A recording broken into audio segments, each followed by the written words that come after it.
Every year, the world produces more than 2.1 billion tons of household waste. An average American throws away nearly 800 kilograms a year. In Europe, it's over 500. You sort your trash. You believe it will be recycled.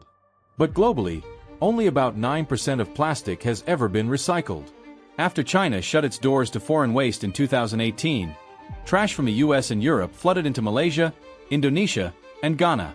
If trash never disappears, then who is carrying it for you now? In the United States, less than 30% of household recyclables ever become new material. The rest are rejected, burned, buried, or sold overseas. After China closed its doors to foreign waste in 2018, millions of tons of trash had nowhere to go. Shipping routes were quietly redrawn.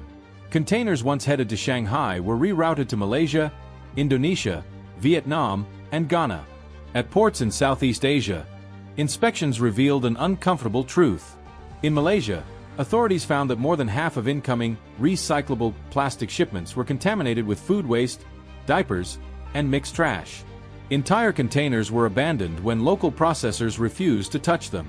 The paperwork said recycling. The reality was disposal. In Ghana, near the Agbogbloshie waste zone in Accra, tens of thousands of people live and work beside imported scrap. Soil samples there show lead levels up to 50 times higher than safety limits. Studies found microplastics in nearby rivers flowing directly into the Atlantic. None of this waste was produced locally. It arrived labeled as opportunity. Meanwhile, cities in Europe proudly report recycling rates of 40 or even 50%. But those numbers are often counted the moment waste leaves the city boundary. Once it is exported, it is marked as handled. What happens next no longer appears in the statistics. So the system works on paper. It keeps cities clean, numbers high, and consumers reassured. But if recycling ends the moment trash crosses a border, then what exactly is being recycled? And who is left dealing with what you threw away? Globally, the world now produces more than 2.1 billion tons of municipal solid waste every year. That number is projected to reach 3.4 billion tons by 2050, even without population growth accelerating. What is growing faster than people is consumption. Packaging, single-use materials, short product lifespans. In high-income countries, the average person throws away between 500 and 800 kilograms of household waste per year. In low-income countries, the number is often under 200. Yet the waste does not stay where it is produced. It moves along trade routes that mirror global inequality. Plastic is the clearest example. Since the 1950s, humans have produced more than 9 billion tons of plastic. About 7 billion tons have already become waste. Of that, only around 9% has ever been recycled. Roughly 12% was incinerated. The rest sits in landfills, open dumps, rivers, or oceans, still counted as managed. Before 2018, China absorbed nearly half of the world's plastic waste exports. In some years, more than 7 million tons entered Chinese ports labeled as recyclable material. When China introduced the national sword policy and shut the door, the global system broke overnight. Waste did not stop. It simply rerouted. Malaysia's plastic waste imports tripled within a year. Indonesia saw illegal dumping cases rise sharply near ports like Surabaya. Vietnam temporarily halted new recycling licenses after warehouses filled with abandoned containers. In Thailand, investigators traced shipments back to recycling programs in Europe and North America. On paper, the waste had been recycled. In reality, it had only changed addresses. The economics explain why. Processing 1 ton of clean, sorted plastic in a wealthy country can cost several $100s. Exporting that same ton as mixed recyclables can cost a fraction of that. Labor is cheaper. Environmental enforcement is weaker. The market rewards distance. Even when waste is burned instead of shipped, the numbers remain uncomfortable. Incineration is often promoted as waste to energy. But building a single modern incinerator can cost over $1 billion. Once built, it needs a constant supply of trash for decades to stay profitable. That creates a contradiction. Reducing waste threatens the business model designed to destroy it. Landfills tell a similar story. In the United States, more than half of municipal waste still ends up buried. In rapidly growing cities across Asia and Africa, open dumps dominate. Methane emissions from landfills now account for roughly 11% of global methane output, a greenhouse gas far more potent than carbon dioxide in the short term. Waste is no longer just a cleanliness issue. It is a climate issue. What makes the scale harder to see is fragmentation. Waste statistics are reported locally. Trade data is reported separately. Environmental damage appears years later, in different countries. No single chart shows the full system. But when the numbers are placed side by side, a pattern emerges. The countries that consume the most generate the most waste. The countries that process the most waste are often not the ones that produced it. And the communities that suffer the consequences rarely appear in recycling reports or sustainability dashboards. If recycling rates are calculated when waste leaves a city, not when it becomes a new product, then the success is administrative, not material. If waste exports count as environmental progress, then progress depends on someone else absorbing the damage. So the problem is not that the world produces waste. Every society does. The problem is that the system is designed to make waste disappear statistically, not physically. When the numbers look good and the streets stay clean, the pressure to change disappears.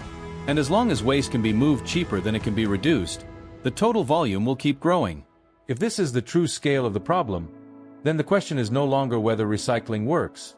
The real question is whether the system was ever built to reduce waste at all, or simply to move it far enough away that no one has to see it. The promise of recycling sounds simple. Use less, sort better, turn waste into new products, but the system collapses under its own math. Recycling only works when materials are clean, uniform, and collected at scale. Modern waste is none of those things. Start with plastic. There are more than 7,000 types of plastic in use today. Many look identical. Most are chemically incompatible. A bottle and its cap are often made from different polymers.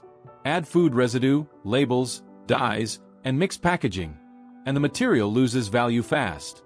By the time it reaches a sorting facility, much of it is already unrecyclable. Cost is the first contradiction. Virgin plastic, made directly from oil and gas, is often cheaper than recycled plastic. When oil prices fall, recycled materials become even less competitive.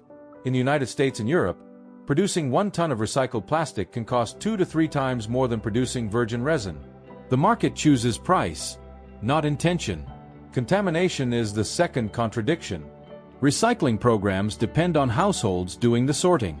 But even small mistakes ruin entire batches. A greasy pizza box can contaminate clean paper. A non-recyclable pouch mixed into plastics can downgrade the whole load. In many cities, rejection rates at recycling facilities exceed 25%. Some facilities quietly discard more than half of what they receive. Then there is demand. Recycled material needs buyers. Many manufacturers require strict quality standards that recycled inputs cannot consistently meet. A recycled plastic bottle might only be recycled once or twice before the polymer degrades too far. After that, it still becomes waste. Recycling delays disposal. It does not eliminate it. This leads to the central illusion. Recycling rates measure activity, not outcomes. Waste is counted as recycled when it is collected, sorted, or sold, not when it becomes a new product. In many reporting systems, exporting waste counts as success. Burning waste counts as recovery. Landfilling is framed as last resort, even when it remains the dominant outcome. Paper offers a similar story. Paper fibers can only be recycled 5 to 7 times before they become too short to bind. Each cycle requires fresh trees to keep the system going. Glass recycling depends heavily on color sorting. Mixed glass often gets crushed and used as landfill cover instead of new bottles. Metal recycling works better, but metals represent a small fraction of total household waste by volume. So why does the system persist?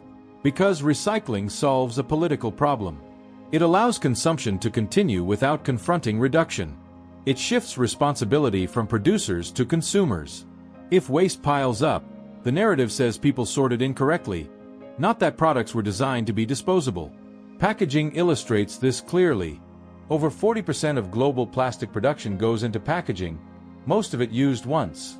Companies redesign labels, add layers, change shapes, all in the name of branding. recycling systems must adapt after the fact. The cost of that adaptation is rarely paid by the producer. It is paid by cities, taxpayers, or communities at the end of the chain. Incineration adds another layer of contradiction. Marketed as waste-to-energy, it promises clean disposal and electricity. But incinerators need a constant flow of trash to stay profitable. Cities that build them often sign long-term contracts guaranteeing minimum waste volumes. Reducing waste then becomes a financial risk. The cleaner the city gets, the more expensive the system becomes. The same logic applies to landfills engineered as infrastructure assets. Once built, they need filling. Methane capture systems reduce some emissions, but they do not stop the flow. Waste remains locked into decades-long cycles. Recycling, in theory, is about closing the loop. In practice, it keeps the loop open just enough to feel manageable. It creates the appearance of control without changing the underlying drivers of waste. Cheap materials, disposable design, externalized costs.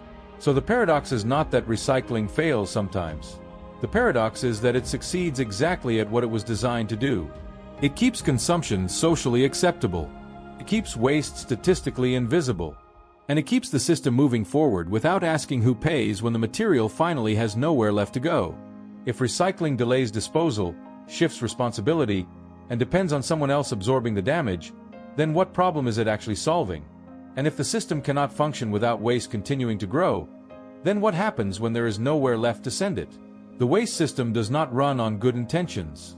It runs on contracts, margins, and distance. Once trash leaves a household, it enters a supply chain designed to minimize cost and visibility, not volume. The first layer is municipal collection. Cities rarely handle waste themselves. They outsource it to private contractors under long-term agreements.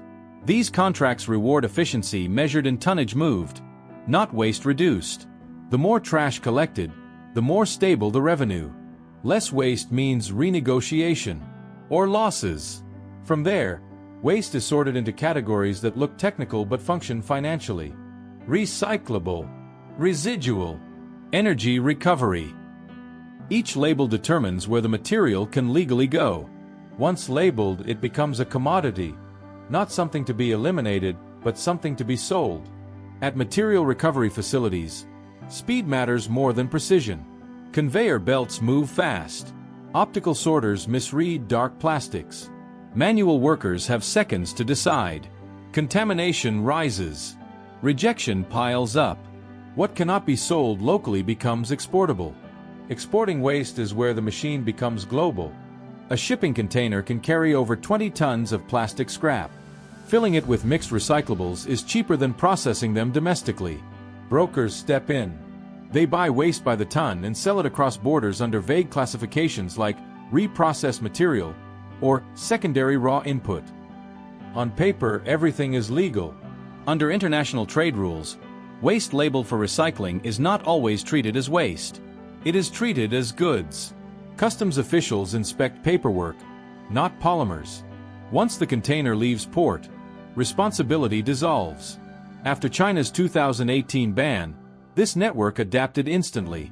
Malaysia, Indonesia, Thailand, Vietnam, and Turkey absorbed the shock. In Turkey, plastic waste imports from Europe increased more than fourfold within a few years. Local recycling capacity did not. Warehouses filled. Illegal dumping followed. When authorities cracked down, shipments moved again. The system relies on regulatory gaps. Environmental laws stop at borders. Enforcement varies. A load rejected in one country can be rerouted to another. If it fails again, it may be abandoned. The cost of abandonment is lower than the cost of compliance. Incineration fits neatly into this logic. Building a modern incinerator requires massive capital. To secure financing, operators demand guaranteed waste volumes for decades. Cities sign contracts promising minimum tonnage. If waste falls below that level, penalties apply. Trash becomes a financial obligation. Landfills operate the same way. Engineered sites are planned for decades of capacity. Closing them early means stranded assets. Methane capture systems improve optics but do not change incentives. As long as landfill space exists, it will be used. Meanwhile, producers remain mostly outside the loop. Packaging decisions are made upstream, driven by marketing and cost. Recycling systems must adapt downstream. Extended producer responsibility laws exist, but fees are often too low to change design behavior. The cheapest option remains disposable complexity. The invisible part of the machine is accounting. Waste exported is marked as managed. Waste burned is marked as recovered. Waste buried is marked as controlled. Success is reported before outcomes are known. By the time pollution appears, the paperwork is complete. This separation allows the system to scale. Consumers see bins, not borders. Cities see contracts, not communities. Companies see margins, not methane. Each layer is optimized in isolation. Together, they create a machine that moves waste efficiently while avoiding responsibility for its end state. The result is a paradoxical efficiency. Trash disappears quickly from places with money and power. It accumulates slowly in places without either. The system does not fail. It performs exactly as designed. Once waste becomes a tradable input, reducing it becomes irrational. Every actor along the chain is paid to keep it moving, not stopping it. So the question is no longer who is dumping waste illegally. The more important question is who benefits from a system where legality depends on distance. And if this machine depends on constant flow, what happens when the flow overwhelms the places meant to absorb it? The damage from household waste does not concentrate in one place. It spreads along routes, ports, riverbanks, informal dumps. Each location absorbs a different part of the cost. Together, they form a map that never appears in recycling reports. In Southeast Asia, Malaysia became a pressure valve after 2018. Plastic waste imports surged almost overnight. By 2019, inspectors found more than 150 illegal recycling facilities operating around Kuala Langat alone.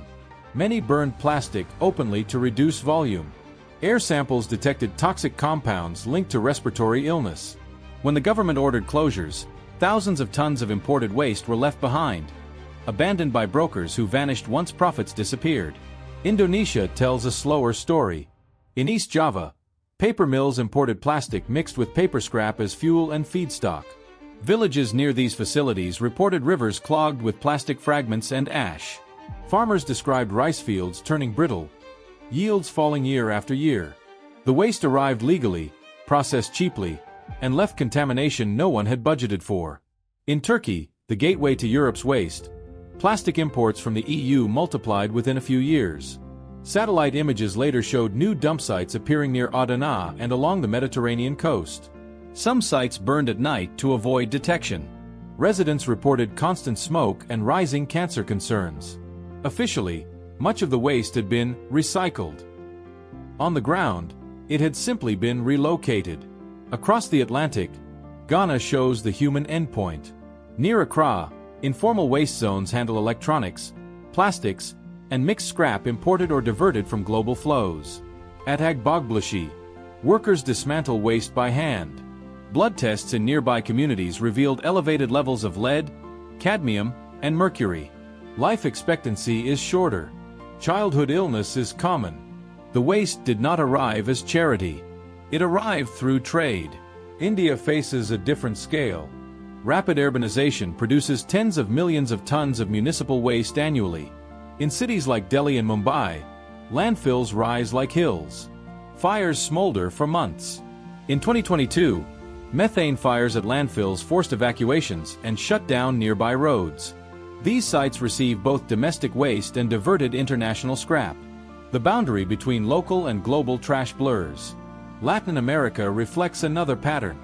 In Chile and Mexico, modern landfills coexist with open dumps just kilometers apart. Exported plastics and paper feed industrial recycling in some zones, while rejected material spills into informal sites nearby. Regulations exist. Enforcement does not keep pace with volume. Even wealthy regions are not immune. In the United States, rural counties host massive landfills that serve distant cities. Waste travels hundreds of kilometers from dense urban centers to sparsely populated areas. These communities gain short-term jobs and long-term liabilities. Groundwater monitoring becomes permanent. Property values stagnate. The city stays clean. The countryside absorbs the risk. Oceans connect these points. An estimated 11 million tons of plastic enter the ocean every year. Rivers act as conveyors. In Southeast Asia and Africa, waste dumped near waterways fragments and flows downstream. Microplastics now appear in fish, salt, and drinking water worldwide. No export label can stop that movement. Climate compounds the damage. Landfills emit methane for decades. As waste volumes rise, so do emissions. Waste-related methane now represents a significant share of short-term climate forcing.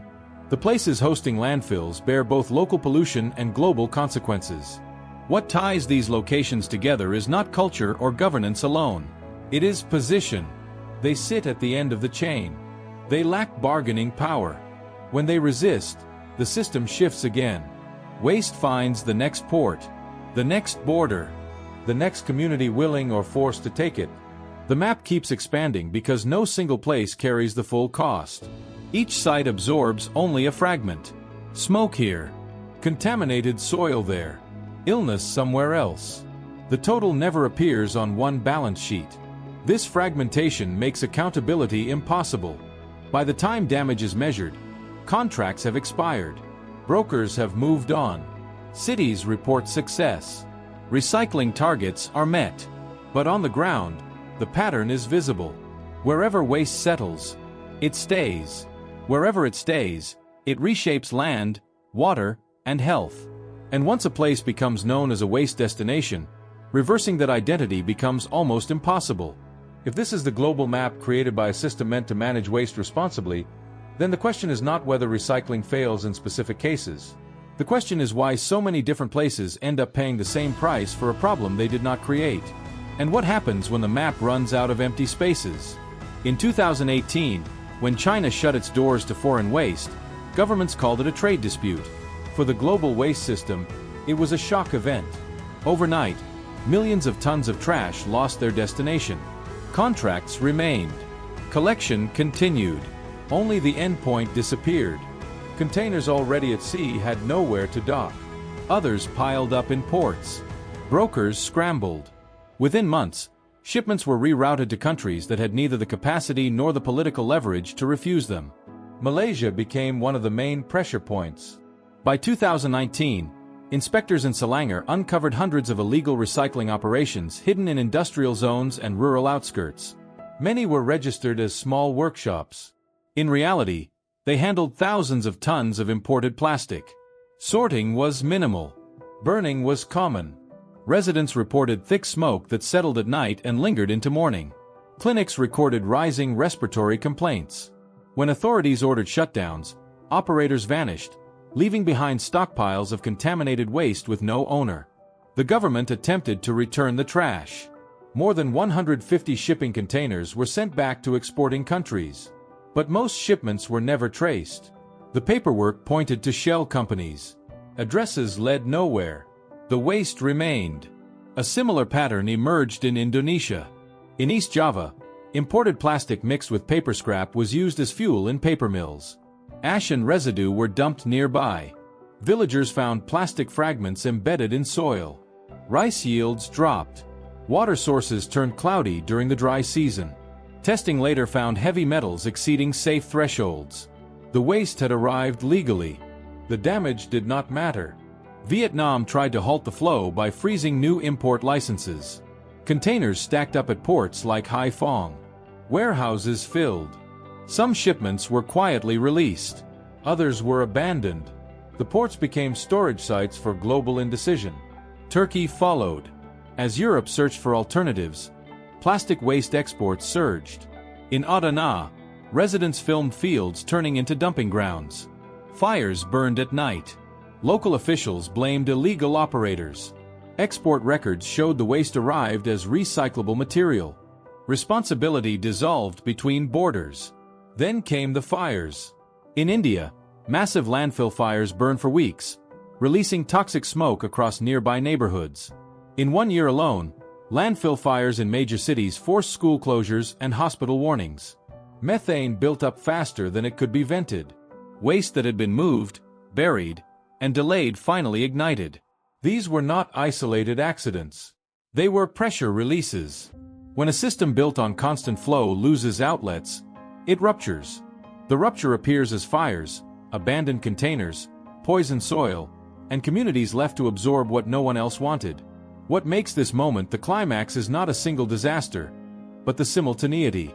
Different countries, same pattern, the same labels, the same justifications. Recycling, recovery, temporary storage. Each term buys time. None resolves volume. Cities in wealthy countries continued to report stable recycling rates. The bins were emptied. Streets stayed clean. The crisis unfolded elsewhere. By the time images surfaced, the narrative was already set. Illegal dumping, poor enforcement, local failure.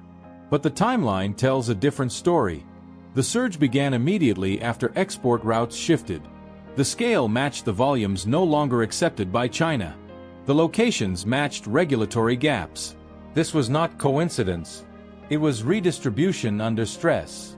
For the communities at the receiving end, there was no warning phase. Waste arrived faster than laws could adapt. Infrastructure lagged. Health impacts followed. By the time officials reacted, the damage was already embedded in soil and water. The system did not collapse publicly. It fractured quietly. Each fracture absorbed pressure just long enough to keep the rest moving. And when those fractures could no longer hold, the consequences became visible. Smoke in the air, fires on the ground, containers without owners, communities without answers.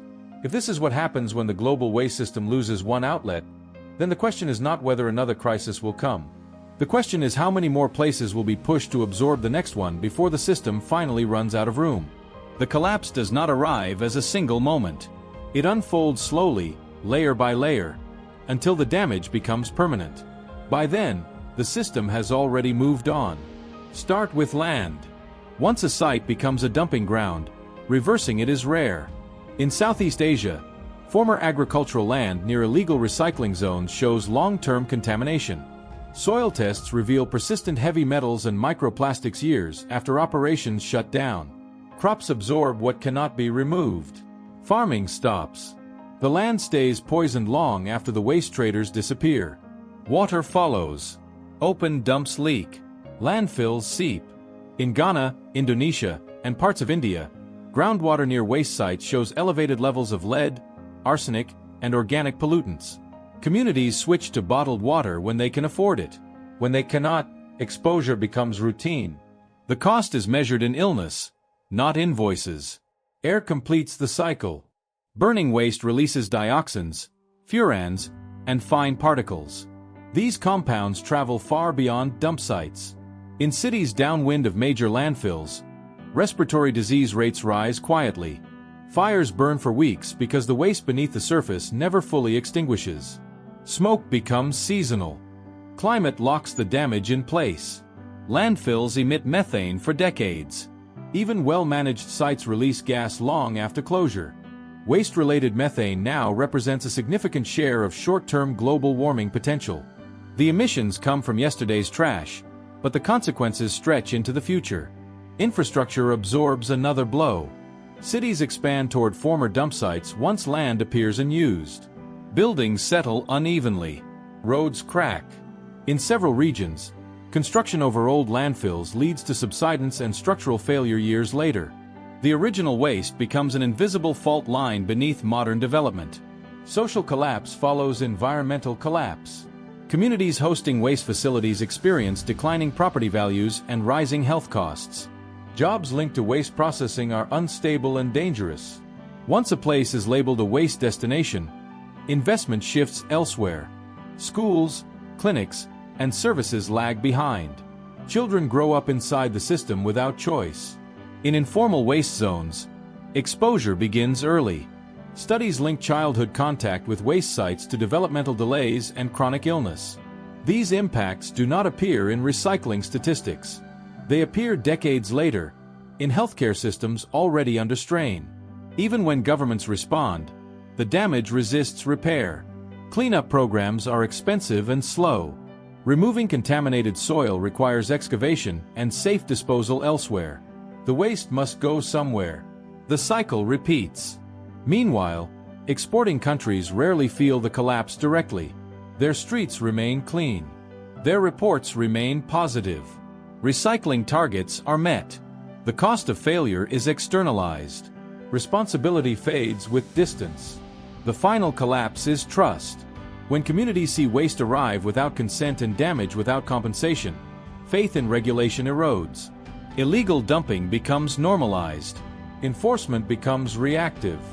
The system loses legitimacy at the edges while appearing functional at the center. This is the end state of a system built to move waste rather than reduce it. Not catastrophe in one place, but chronic damage everywhere it touches. Waste does not vanish. It accumulates pressure. It reshapes land. It alters water. It shortens lives. And once those changes take hold, reversing them becomes a generational project, not a policy adjustment. The collapse is not loud enough to force immediate change. It is slow enough to be tolerated. By the time it becomes undeniable, the material has already settled into places that cannot send it back. If this is the long-term outcome of a system meant to manage waste responsibly, then the question is no longer whether recycling needs improvement. The question is how much irreversible damage has already been accepted as the cost of keeping cities clean.